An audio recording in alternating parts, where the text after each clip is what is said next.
ভদ্র মহিলা মহোদয়গণ, আপনাদের মনোযোগ আকর্ষণ। সিটবেল্ট পাতে এই প্লেটটি বাকলের সাথে এভাবে আটকে দিই। খুলবার সময় বাকলের উপরে প্লেটটা তুললে সিটবেল্ট খুলে যাবে। অক্সিজেন মুখোশ আপনার মাথার উপর সিলিং এ রাখা আছে। জরুরি অবস্থায় অক্সিজেনের প্রয়োজন হলে মুখোশগুলো নিচে নেমে আসবে। শান্তভাবে একটি মুখোশ টেনে নিয়ে মুখোশটি আপনার নাক ও মুখের উপর চেপে ধরবেন এবং স্বাভাবিকভাবে নিঃশ্বাস। সম্মানিত যাত্রীবৃন্দ, আবারও আপনাদের মনোযোগ আকর্ষণ করছি। আমাদের যাত্রা শুরু করেছি। কিছুক্ষণের মধ্যেই আমরা আমাদের ক্যাবিনে আলো নিভিয়ে দিতে যাচ্ছি। আল্লাহ মহান, আল্লাহ মহান, আল্লাহ মহান। আসসালামু আলাইকুম সম্মানিত যাত্রীগণ। বিমান বাংলাদেশ এয়ারলাইন্সের ক্যাপ্টেন মইনুল ও তার সকল ক্রুদের পক্ষ থেকে আমি ফ্লাইট স্টুয়ার্ডেস প্রিয়া ধন্যবাদ জানাচ্ছি আমাদের বাংলাদেশ বিমান বেছে নেওয়ার জন্য। আশা করি আবার দেখা হবে। আসসালামু আলাইকুম। সিরিয়াল ধরে আমরা ভিতরে প্রবেশ করতেছি। ফার্স্ট টাইম আমাদের বোর্ডিং পাস নিব, এরপরে ভিতরে প্রবেশ করব।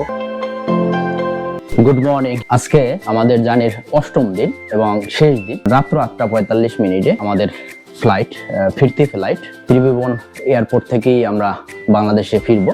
যেহেতু আমাদের ফ্লাইট রাত 8:45 তাই আমাদের হাতে পুরো দিনটাই রয়েছে। তাই আমরা পাবলিক ট্রান্সপোর্টে করে ভক্তপুর ও নাগরকোট ভ্রমণে বেরিয়ে 10ম পর্বে আমরা দেখিয়েছিলাম কিভাবে নাগরকোট ও ভক্তপুর ঘুরেছি, তার বিস্তারিত তথ্য ও ভিডিও। ভক্তপুর ও নাগরকোট ঘুরে আমরা পাবলিক ট্রান্সপোর্টে করেই চলে আসি এয়ারপোর্টের সামনে, আর আমরা এয়ারপোর্টের সামনেই নেমে যাই।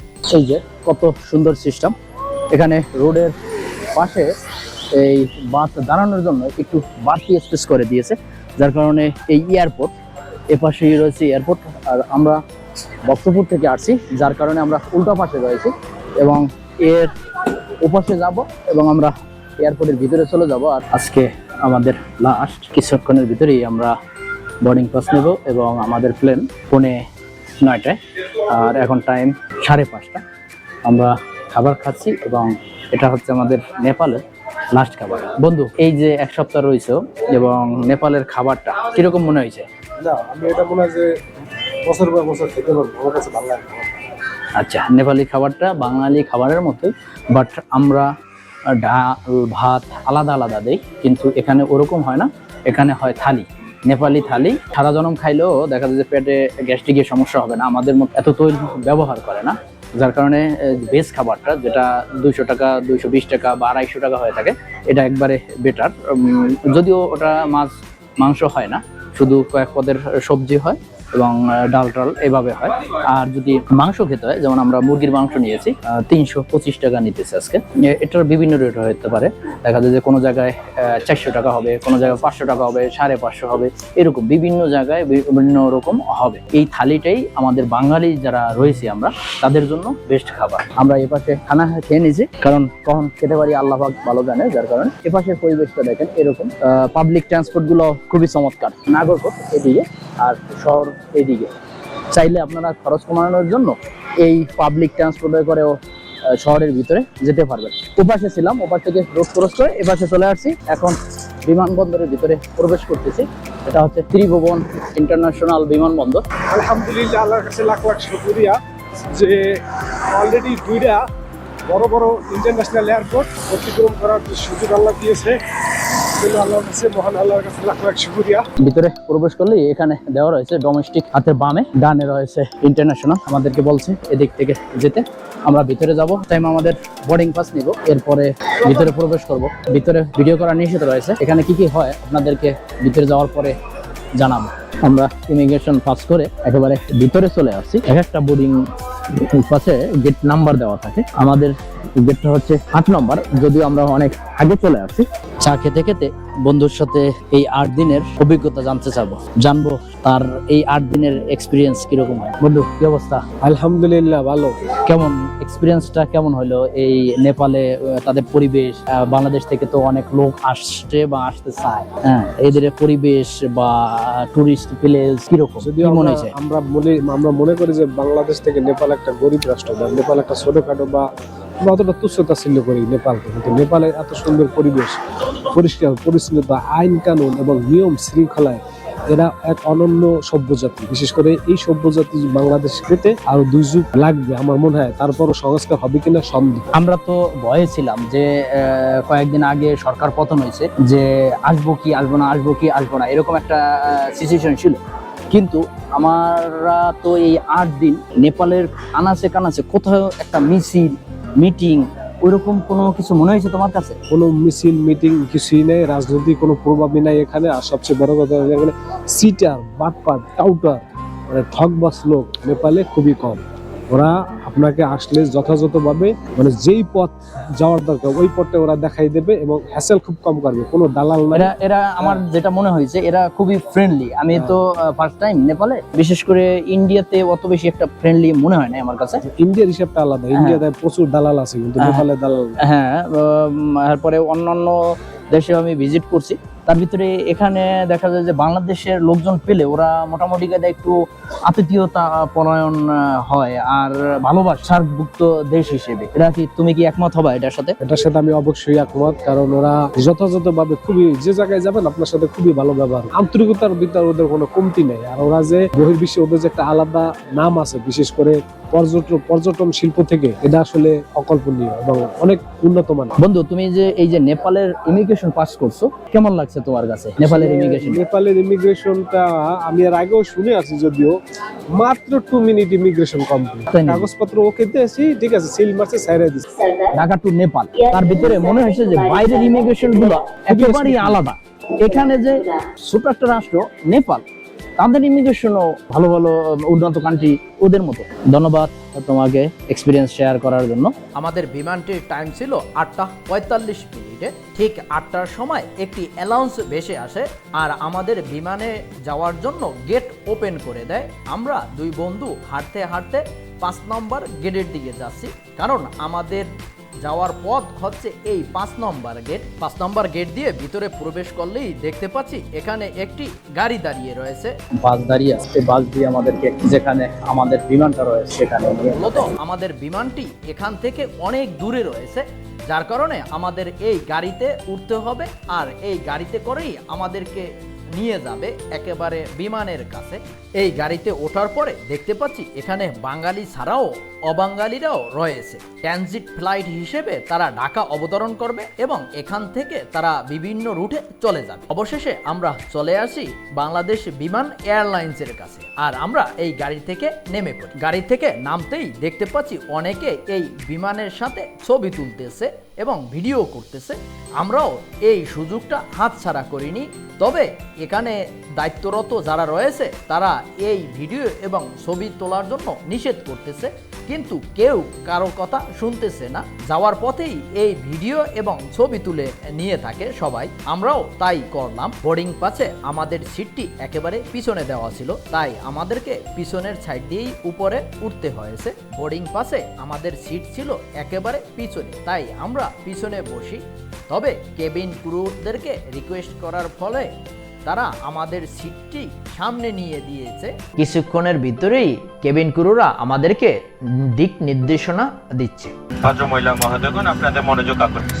সিটবেল্ট পাতে প্লেটটি বাকলের সাথে এভাবে আটকে দিন। খুলবার সময় বাকলের উপরে প্লেটটি তুললে সিটবেল্ট খুলে যাবে। অক্সিজেন মুখোশ আপনার মাথার উপর সিলিং এ রাখা আছে। জরুরি অবস্থায় অক্সিজেনের প্রয়োজন হলে মুখোশগুলো নিচে নেমে আসবে। শান্তভাবে একটি মুখোশ টেনে নিয়ে মুখোশটি আপনার নাক ও মুখের উপর চেপে ধরবেন এবং স্বাভাবিকভাবে নিঃশ্বাস। Emergency exit. জরুরি অবস্থায় বিমান থেকে বের হবার পথগুলো বিমানের দুধারে পরিষ্কারভাবে চিহ্নিত করা আছে। আমাদের ক্যাবিনে আলো নিভিয়ে দিতে চাচ্ছি। ধন্যবাদ জানাচ্ছি আমাদের বাংলাদেশ বিমান বেছে নেওয়ার জন্য। আশা করি আবার দেখা হবে। আসসালামু আলাইকুম। বিমানের সকল নির্দেশনাবলী শেষ হলেই বিমানের ভিতরের আলো বন্ধ হয়ে যায় আর আমাদের বিমানটি খুবই দ্রুত গতিতে ছুটতে থাকে। ছুটতে ছুটতে হালকা একটি ঝাঁকুনি দিয়ে শূন্যে উঠে যায়। যখন উপরের দিকে উঠতে থাকে তখন শরীরের ভিতরে আলাদা অনুভূতি অনুভব করা যায়। অনেকে এটা সহ্য করতে পারে না। এই শূন্য আকাশে মহান সৃষ্টিকর্তা ছাড়া আমাদেরকে রক্ষা করার আর কেউ নেই, তাই আল্লাহর নাম নিতেছি আর চলতেছি। আমাদের বিমানটা যখন নির্দিষ্ট একটি স্তরে উঠে যায় তারপরে স্ট্রাবেল ভাবে চলতে থাকে, তখন অনুভবই করা যায় না আমি প্লেনে আছি।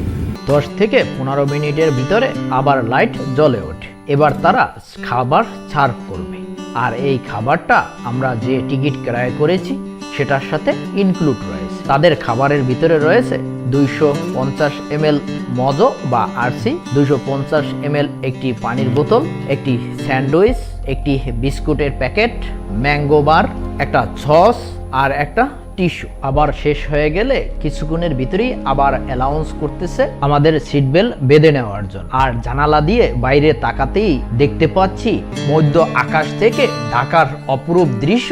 রাত্রিকালীন ঢাকার অপরূপ দৃশ্য দেখতে দেখতে আমাদের প্লেনটি অবতরণ করতে শুরু করলেই বড় ধরনের একটা ঝাঁকুনি দিয়ে তারপরে দৌড়াতে থাকে ভূমির উপর দিয়ে। মূলত প্লেনে ওঠার সময় আর এই নামার সময় আচমকা এই দুইটা সমস্যা হয়ে থাকে।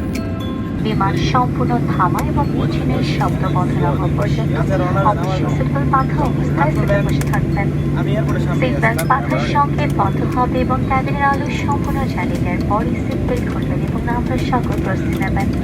বিমান বাংলাদেশ এয়ারলাইন্সের ক্যাপ্টেন আব্দুর রহমান ও সকল ক্রুদের পক্ষ থেকে বিমান বাংলাদেশ এয়ারলাইন্সে ভ্রমণ করার জন্য আন্তরিক শুভেচ্ছা ও ধন্যবাদ জানাই।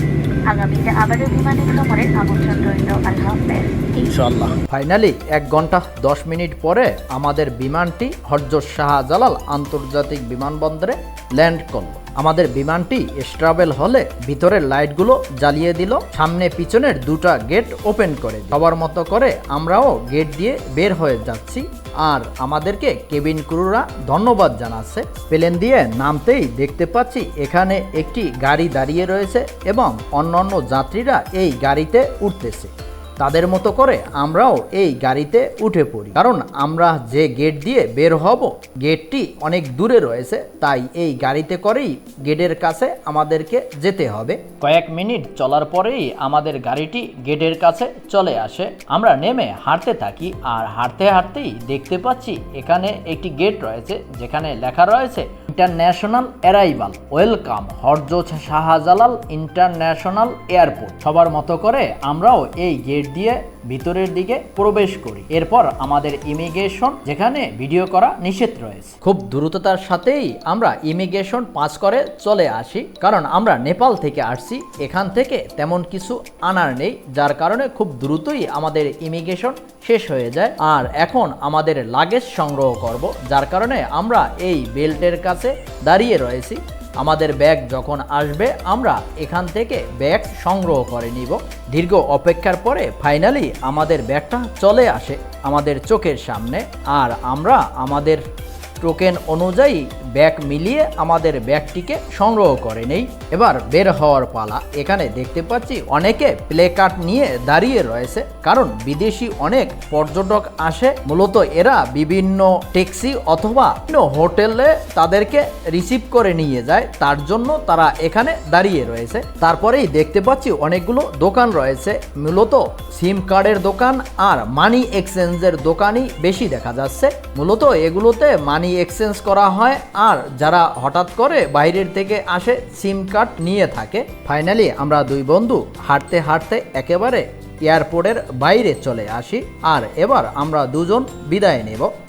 আলহামদুলিল্লাহ, অবশেষে আমাদের 8 দিনের জার্নি শেষ করে আমরা নেপাল থেকে হযরত শাহজালাল আন্তর্জাতিক বিমানবন্দরে সুস্থভাবে পৌঁছেছি। আলহামদুলিল্লাহ, এভাবেই হয়তো দেখা হবে অন্য কোনো দেশে ইনশাল্লাহ। আল্লাহ চাইলে দেখা যায় যে অন্য আরও ভালো একটা দেশে ভিজিটে যেতে পারি। ওই দোয়াই রইল। এ পর্যন্ত শুভরাত্রি।